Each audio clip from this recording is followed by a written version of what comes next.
आप सभी? मुझे आशा है आप सभी अच्छे और प्रसन्न होंगे। चलिए आज हम पढ़ते हैं पाठ 18 सुभाष चंद्र बोस। ठीक, करते हैं इस पाठ की शुरुआत। अंग्रेजों से भारत को आजाद कराने में कई महान व्यक्तियों ने अपना योगदान दिया। इनमें एक महान नेता थे सुभाष चंद्र बोस। वे विद्रोह के रास्ते अंग्रेजों को हराना चाहते थे। अंग्रेजी सरकार ने उन्हें भी बंदी बनाया, इसलिए वे भारत छोड़कर यूरोप और बाद में सिंगापुर चले गए। उन्होंने सिंगापुर में आजाद हिंद फौज की स्थापना की। वे जीवन भर विदेश में रहकर स्वतंत्र भारत के लिए लड़ते रहे। भारत का नारा जय हिंद इन्हीं का दिया हुआ है। ठीक है, चलिए पढ़ते हैं इस पाठ को। सुभाष चंद्र बोस का जन्म उड़ीसा के कटक नगर में 23 जनवरी 1897 ईस्वी को हुआ था। बचपन से ही वे अत्यंत तीव्र बुद्धि वाले थे। इनके पिता जानकीनाथ बोस कटक के प्रसिद्ध वकील थे। सुभाष जी ने कोलकाता से बीए की परीक्षा प्रथम श्रेणी में उत्तीर्ण की। सुभाष के पिताजी चाहते थे कि उनका पुत्र ICS बनकर सरकारी नौकरी में उच्च पद प्राप्त करे, परंतु सुभाष देश की सेवा करना चाहते थे। वे ब्रिटिश सरकार की नौकरी करना, उसे सहयोग देना मानते थे। पिता के आदेशानुसार इन्होंने ICS की परीक्षा उत्तीर्ण तो कर ली, किंतु अपनी आत्मा की आवाज को सर्वोपरि मानते हुए ICS से इस्तीफा दे दिया और भारत लौट आए। स्वदेश लौटने पर ये गांधी जी के सविनय अवज्ञा आंदोलन में कूद पड़े। बंगाल में देशबंधु चित्तरंजन दास का बड़ा प्रभाव था। सुभाष बाबू ने उन्हें अपने राजनीतिक गुरु बनाया। प्रिंस ऑफ वेल्स भारत आने वाले थे। अंग्रेज सरकार उनके स्वागत की तैयारियों में लगी हुई थी। कांग्रेस ने इस स्वागत समारोह का बहिष्कार करने का निश्चय किया। बंगाल में देशबंधु और सुभाष चंद्र बोस के प्रयासों से यह बहिष्कार बहुत ही सफल रहा। इससे अंग्रेज सरकार कांप उठी। सुभाष को गिरफ्तार करके जेल में डाल दिया गया। 6 महीने बाद जेल से छूटने पर इन्होंने अपनी गतिविधियां और तेज कर दी। इन्होंने देशबंधु व अन्य नेताओं के साथ मिलकर स्वराज्य पार्टी गठित की।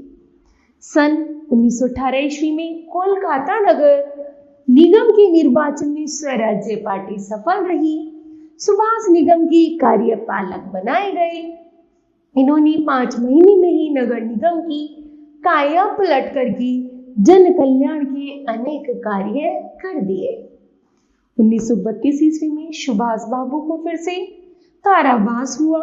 इस बार इन्हें अल्मोड़ा जेल में रखा गया।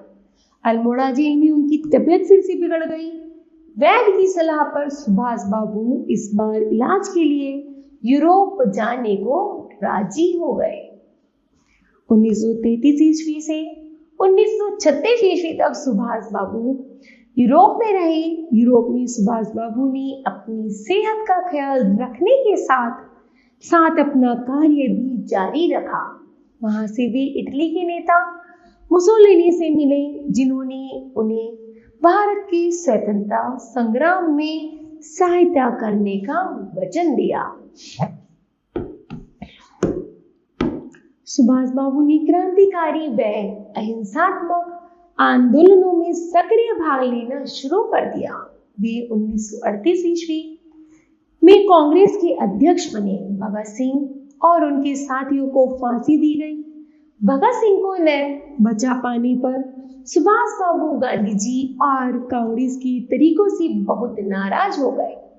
गांधी जी की नम्र नीतियों ने उनकी विचारधारा मेल न खाई, अतः वे कांग्रेस से अलग हो गए। उन्होंने अपना फॉरवर्ड ब्लॉक नामक राजनीतिक दल बनाया। उनका यह दल बहुत जल्दी प्रसिद्धि पा गया, अतः उन्हें गिरफ्तार कर लिया गया।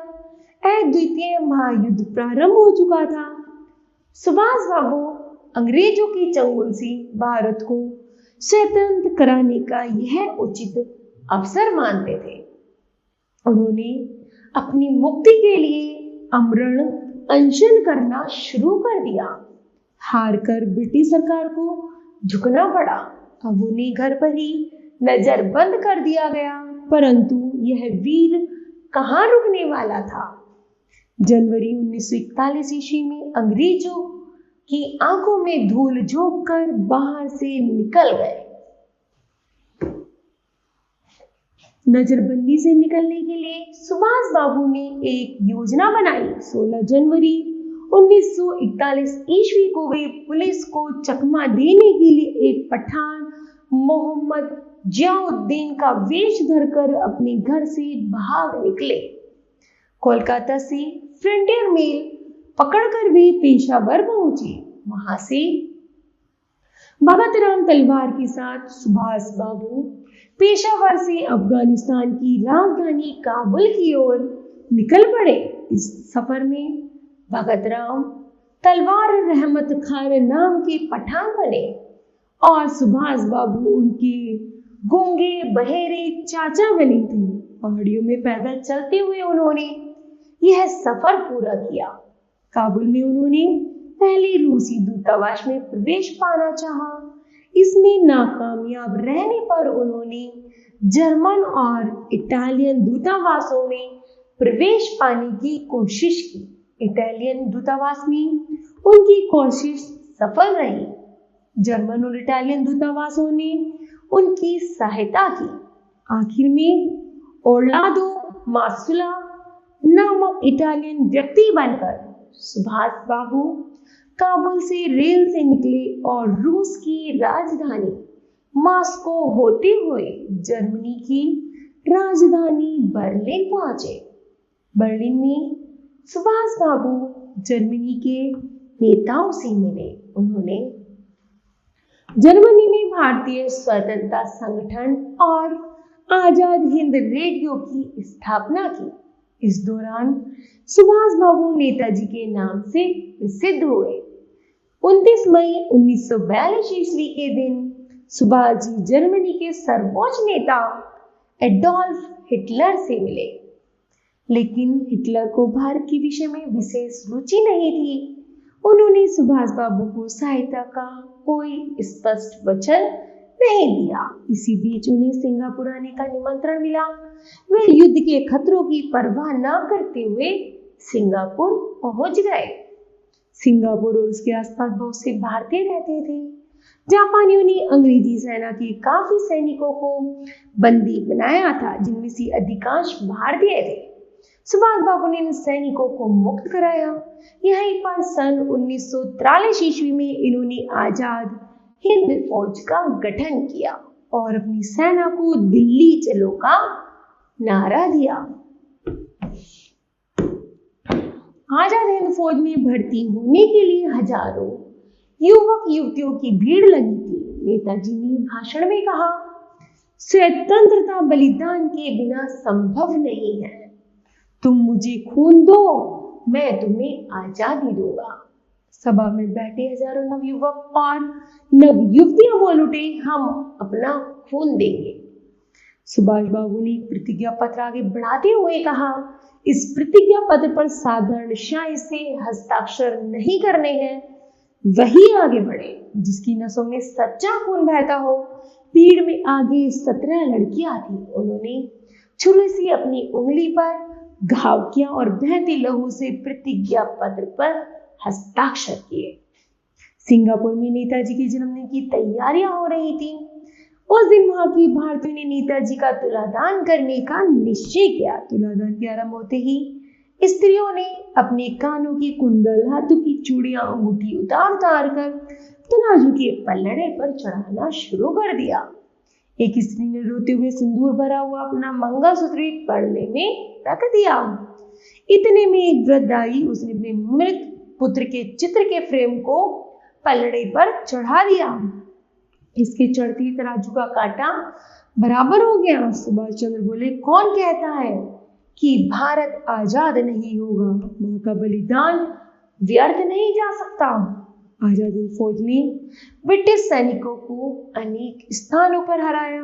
विजय प्राप्त करती हुई यह सेना वर्मा आज का म्यांमार की और कई स्थानों पर भारत की सीमाओं के अंदर पहुंच गई और वहां पर तिरंगा गाड़कर आजादी की घोषणा कर दी।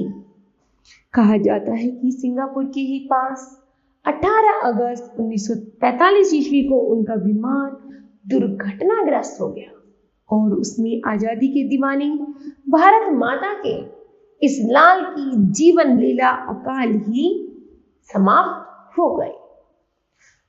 तो बताओ बच्चों, आपने इस पाठ से क्या शिक्षा ली? हमने शिक्षा ली सुभाष चंद्र बोस की जीवन चरित्र से कि उन्होंने अपने जीवन में क्या किया, हमेशा संघर्ष किया और आजादी में लगे रहे। स्वतंत्र भारत कैसे स्वतंत्र हो उसकी प्रण लेकर वह उस पर निरंतर कार्य करते रहे। ठीक है, तो मुझे आशा है बच्चों यह पाठ आपको समझ आया होगा।